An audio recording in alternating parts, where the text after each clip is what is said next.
The speed control switch allows you to vary your tool's motor speed. Over time, the switch might fail. When this occurs, you might not be able to adjust the speed. The speed might not adjust correctly, or the speed might vary erratically. Replacing the speed control switch is a repair that you can do yourself, and I'm going to show you how. Hi, I'm Mark Socha. Do-it-yourself repairs like these are easier than you might think. From lawn machines to cordless drills, kitchen mixers, Outdoor grills. our how-to videos walk you through each repair from start to finish. So doing it yourself means never having to do it alone. Let's get started. I'll begin by removing the rear motor cover.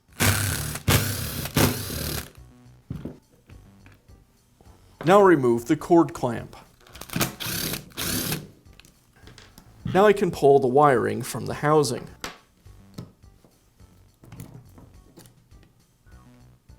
Now I can remove the speed control switch. The wires are held in place with what's known as a trapdoor connector. To release the wires, I'll take a pin and insert it into the switch right next to the wire.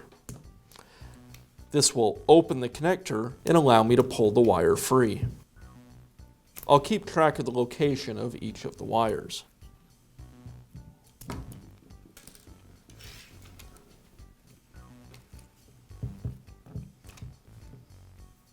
Now I can install the new switch. I'll press the wires back into the connectors.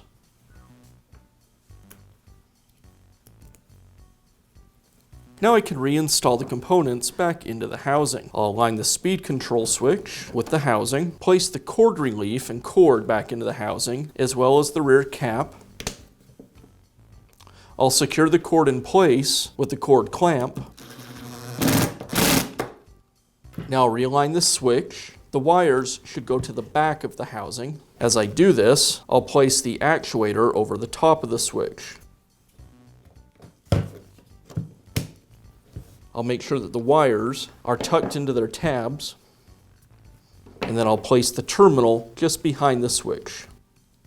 I'll reinstall the other half of the housing and secure it with the screws.